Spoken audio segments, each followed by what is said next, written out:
Alright, so welcome back to my team career mode. Now today we are heading to the Autodromo Hermanos Rodriguez as World Constructors Champions. Yes, last episode at Texas. Wow, what a time to be alive that was. In the sprint race, we were driving in the wet on slick tires and it was incredibly fun. And then into the race, I tried as hard as possible to help my teammate Yuki Tsunoda secure a W to help him out in the Drivers' Championship.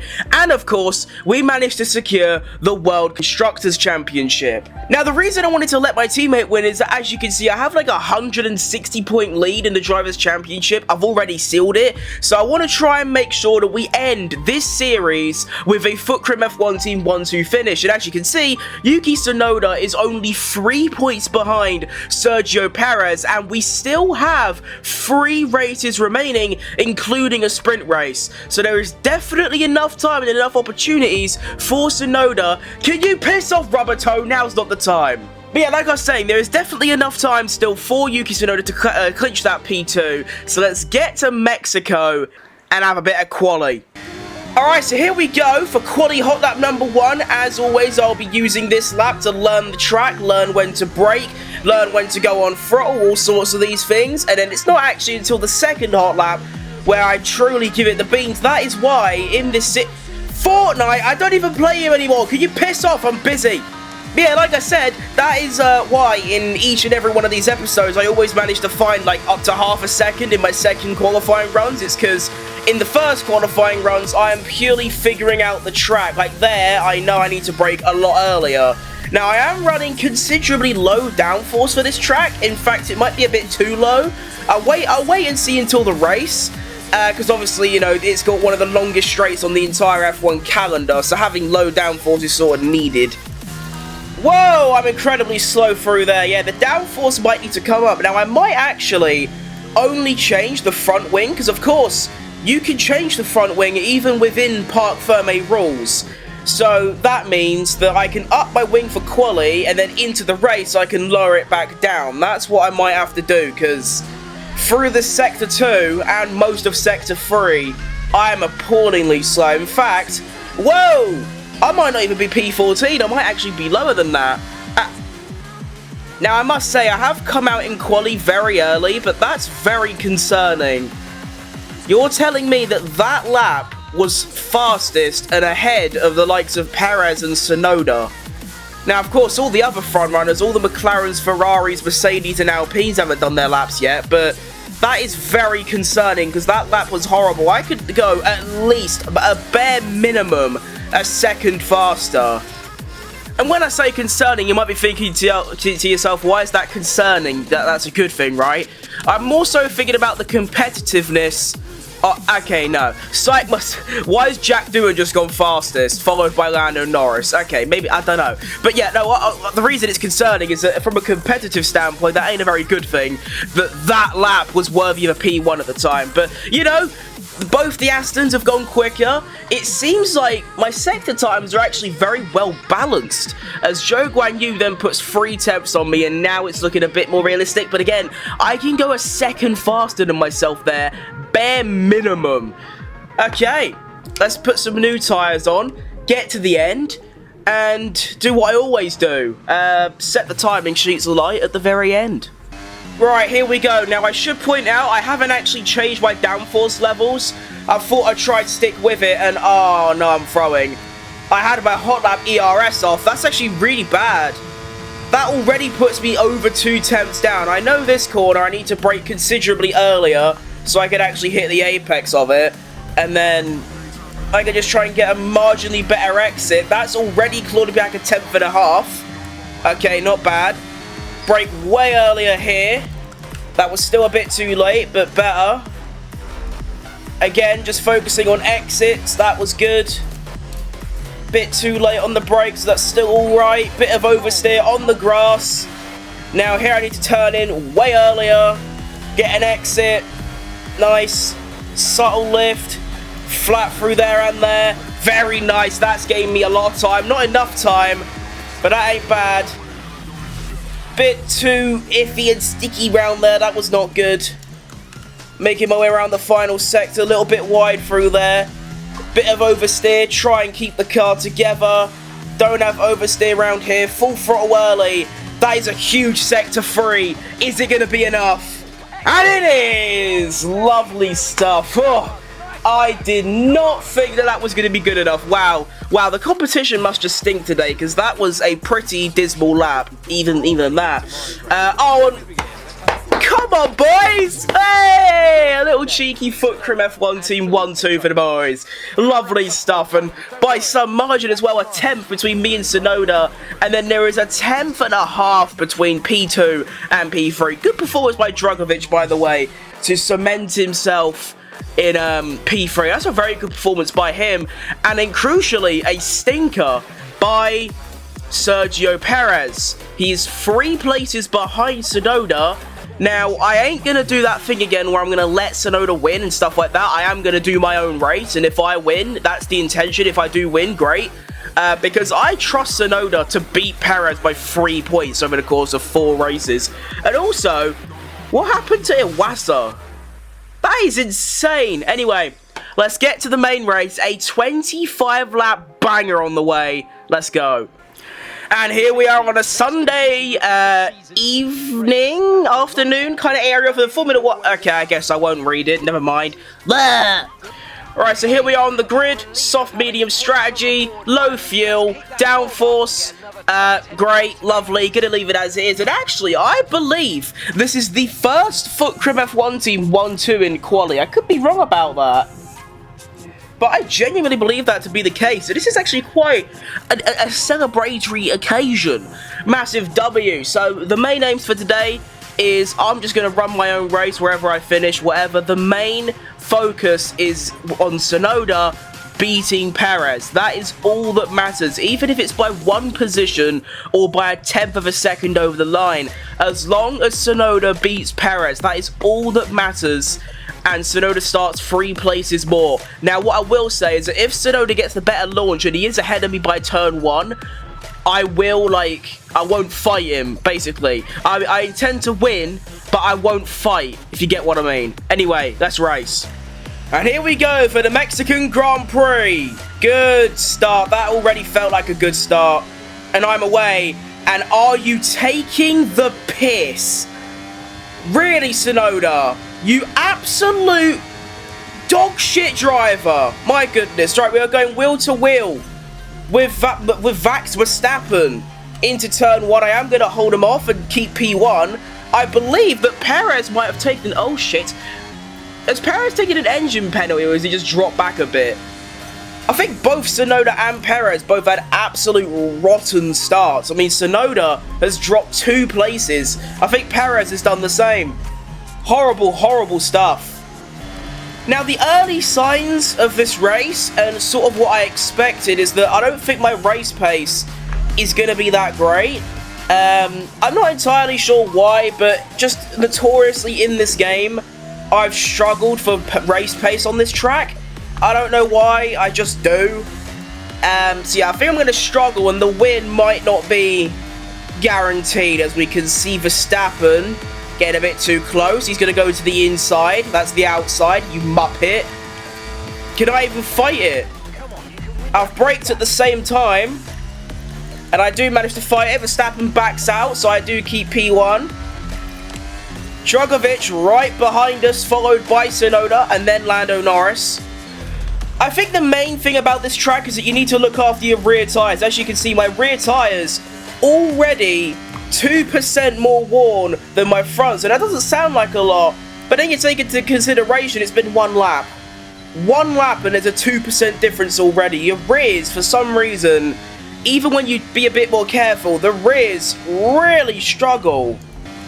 So that's another fastest lap for me, a 1 minute 16.4. That gets snagged by Leclerc, does a 16.38, and then Doohan a 16.1. Good lap by Doohan.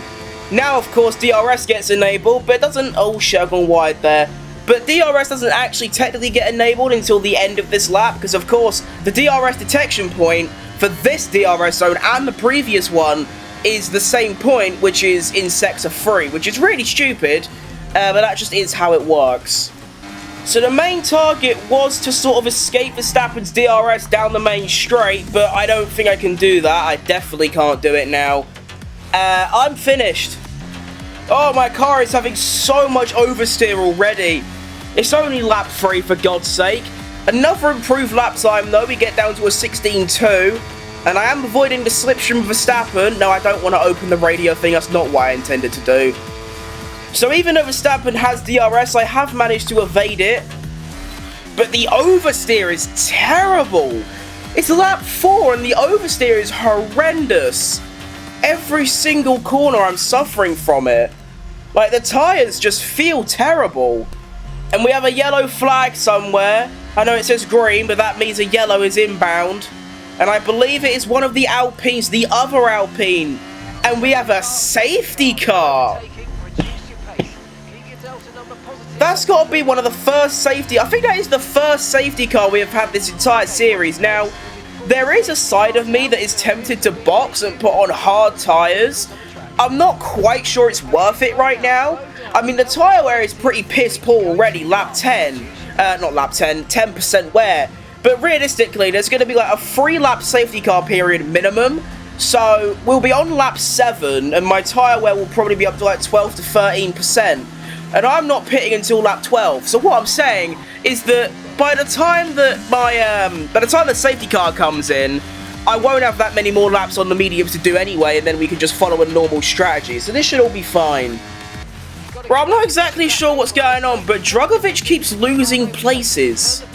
I thought it was the other Alpine that broke.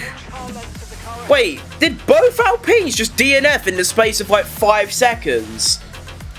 I'm so confused. Yeah, you can see. The other Alpines joined the back of the grid and Drugovich is there.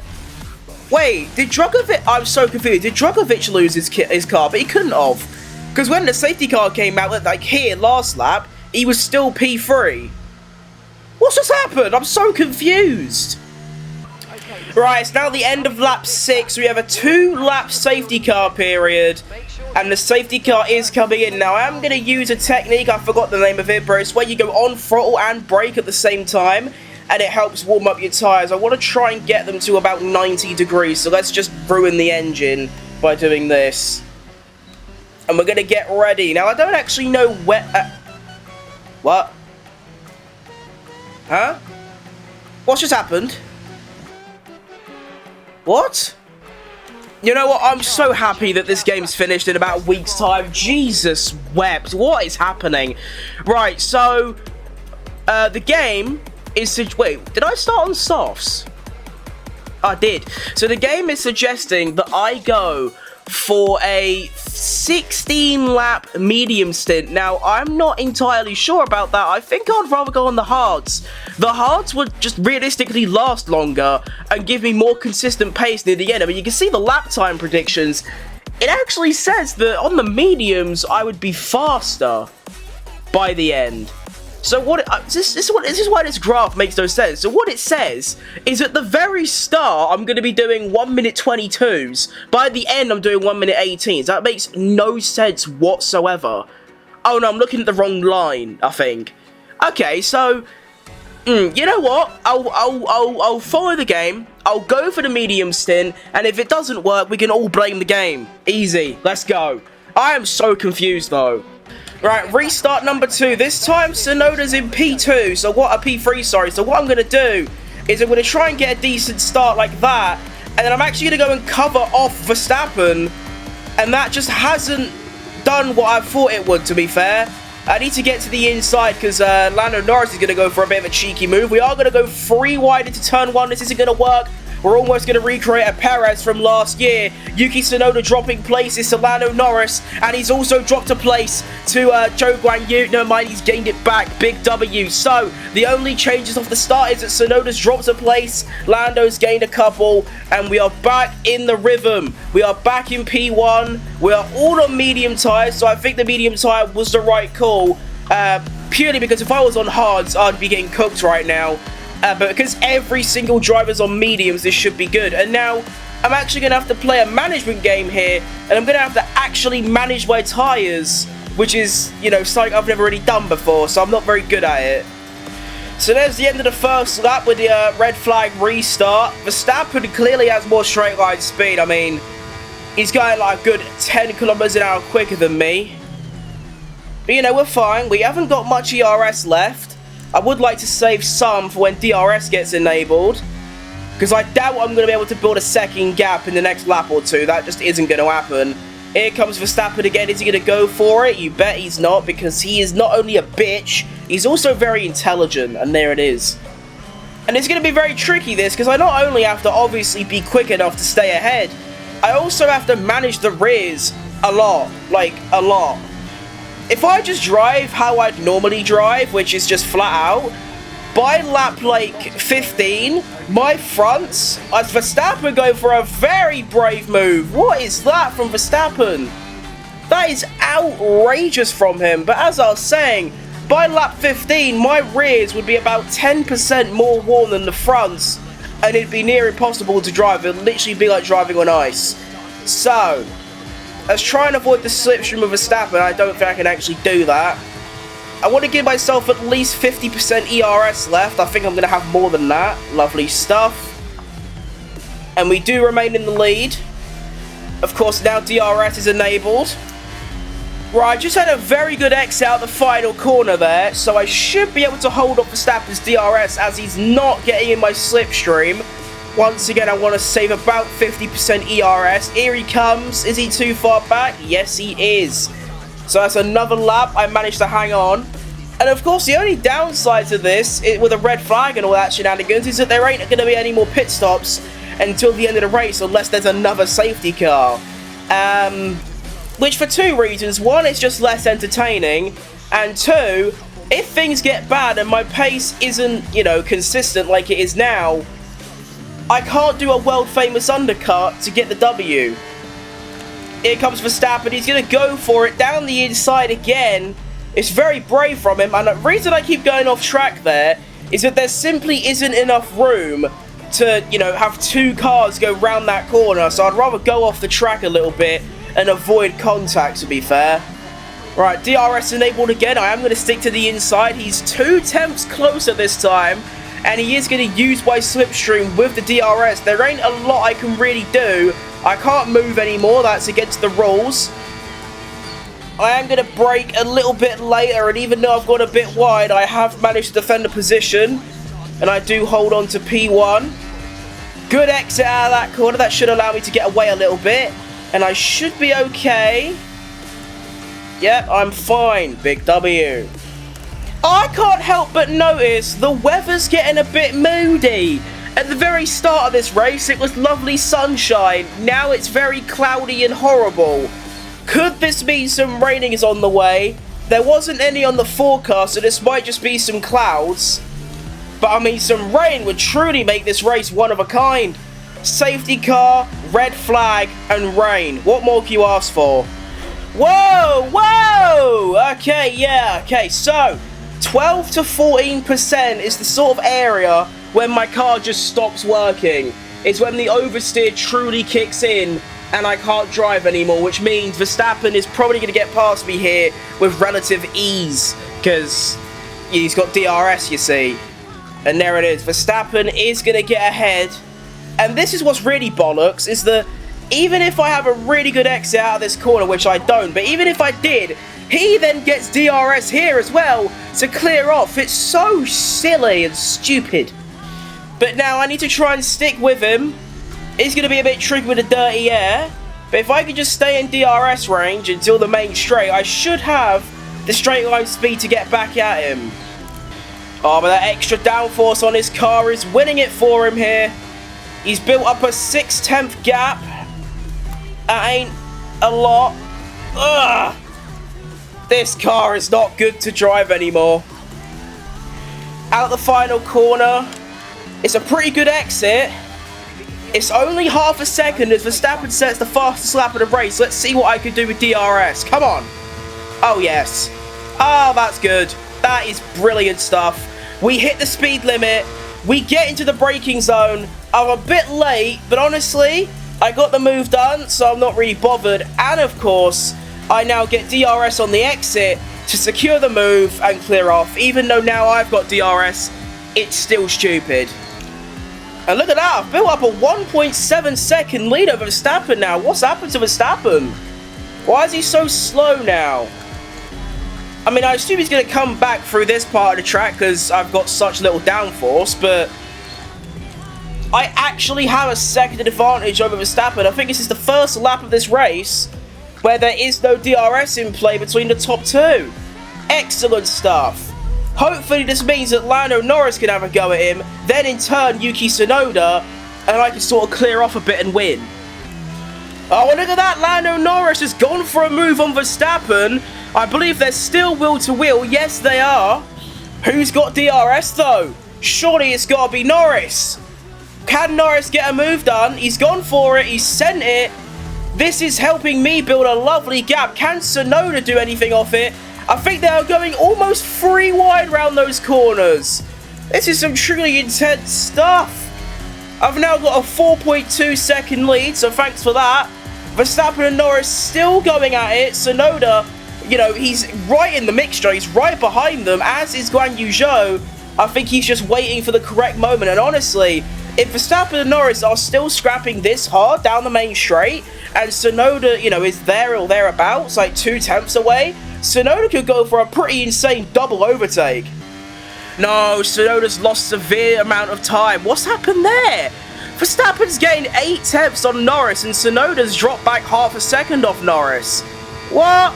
That's not very good.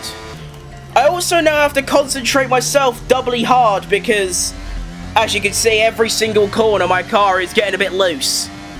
Whoa! Oh, my car is so bad right now.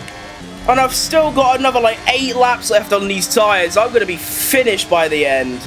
I'm hoping this is just a grading phase. That can happen. Where like after like another 5 laps, your tyres suddenly start working again. I'm going to hope that's what's going to happen. Because if it doesn't, I am severely done for. My goodness, I didn't even realise. Look at the battle going on the track map in the bottom left. It looks like a bloody Ratatouille going on in there. Like, look at that. There's like every single colour of the rainbow in there.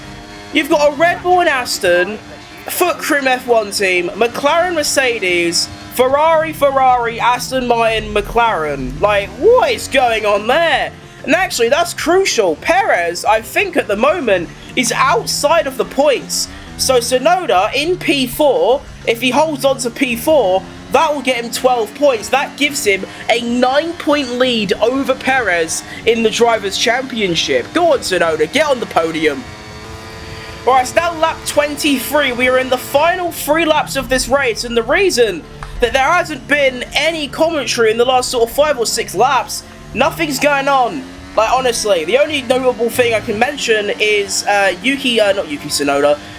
Piastri has set the fastest lap of the race all the way down in like P20. But apart from that, I've just been cruising out in front. The gap is still 4 seconds. Norris has made 0 impact on overtaking Verstappen whatsoever. And that can be said of every other driver in that field. Like, they've just stayed in their own positions in one massive long DRS train. Like, genuinely, nothing's going on. My tyres are shot to pieces. As you can see, my front left is 5% less worn than my rear left, and 4% on the other side. So I'm really not taking care of my rears, I'm going to be honest. I am still driving flat out, but it doesn't seem to be hindering me much. I am getting a lot of oversteer, a lot of skids, a lot of slides, a lot of drifts, but in fact, I'm actually gaining time on the cars behind, so I'm not really bothered. And now we're on the penultimate lap. Will we see a move, finally, on Norris on Verstappen? Let's see. Going into turn 1. No. Surprise. Oh, hang on. Lando Norris has gone for it. What a peculiar place. As Oscar Piastri is slowing down Verstappen and Norris, still scrapping with each other. That's brought Tsunoda right into the mixture. This race has piped up at the very end. Oscar Piastri with 3 DNFs in his last, I think, like 5 races. All mechanical. Yeesh, what is going on with Piastri? A potential title rival has just been blown away because his car kept blowing up. Right, final lap. I'm going to go for fastest lap. I don't think it's doable. But, you know, I've got a lot of VRS left, so I'm going to go for it. Now, the gap between Norris and Verstappen is only 4/10 going across the line. There's Piastri. Bye, Piastri. Right, let's see. Will Verstappen be able to defend from Norris? Can I get the fastest lap? Can Tsunoda go for a little third party and maybe get on the podium at the very end? Let's see. Norris hasn't gone for it, although there is, of course, that second DRS zone. Will he go for it there? It's a bit tricky to look when I'm also trying to drive myself. Okay, Verstappen's managed to hold off again, and that might be it. Well, this has been a very boring race, I must say. I don't even really remember any of it. Of course, we had the safety car, we had the red flag, which resulted at the end of the safety car. I still don't know how that works, but I'm just confused. Like, what an odd race. It started out as being a really competitive sort of, like, you know, race with, you know, me, Verstappen, Norris, even Tsunoda. But at the end of it all, I've still won the race by a good 5 seconds. A little bit of skidding at the end for the banter.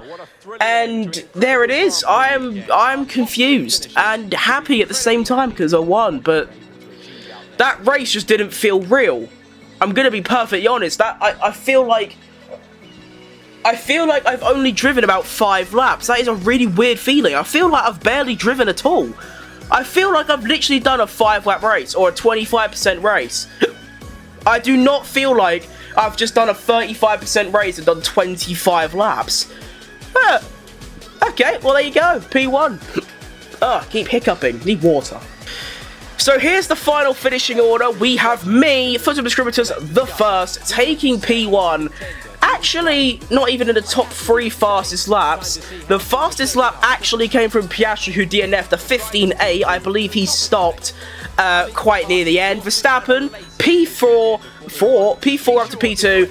Lando Norris, P7 to P3 is a great day at the office, and the same can't be said of Yuki Tsunoda.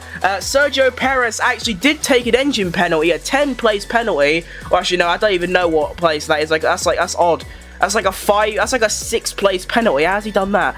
But he started P13, made his way up to P10, so he scores 1 point. Tsunoda gains 12, which means when we look at the Drivers' Championship, Tsunoda is into that P2 space, but only by 8 points. But again, we have 3 Grand Prix left. Well, I think 2 Grand Prix and a sprint race left, so there is still plenty of time for Tsunoda to extend that lead and Perez to come back. And in the Constructors, we've already sealed it, but there is actually quite an exciting battle going on between P2, 3 and 4. We can see we've got Mercedes in P2. They're only 30 points ahead of McLaren. That's one bad race weekend for Mercedes and a good one for McLaren, and they've done it. McLaren only 30 behind them, and Red Bull only 3 points behind McLaren. There is a three-way fight, a very close three-way fight for the Constructors in P2 here. It's going to be quite exciting to look at over the final couple races, and then there's just us, 230 points ahead. So that's going to be all from me today. Now, I do want to quickly say that I am still trying to fix my issue with my videos with the audio being delayed. Now, I'm aware that this video probably looks extremely bad in terms of, like, the frame rates. It might be almost unwatchable. It would be very choppy. This is because I'm trying to record on a different software, and my PC just isn't built like that for it to work properly, and I can't record on my usual program because then it's delayed. It's a really annoying situation. It's actually been a thing for quite a while now, and I only really noticed recently, and it is sort of plaguing my entire channel and all of my videos before I even start them. And I am sort of recording these videos and uploading these videos. Of course, I still enjoy doing them, but I'm mainly doing them as test runs to try and fix my recording issues. But I do intend to fix this before F1 24 comes out, as that is a crucial moment. Anyway, that's going to be all from me. Thank you very much for watching, and I'll see you next time. Bye-bye.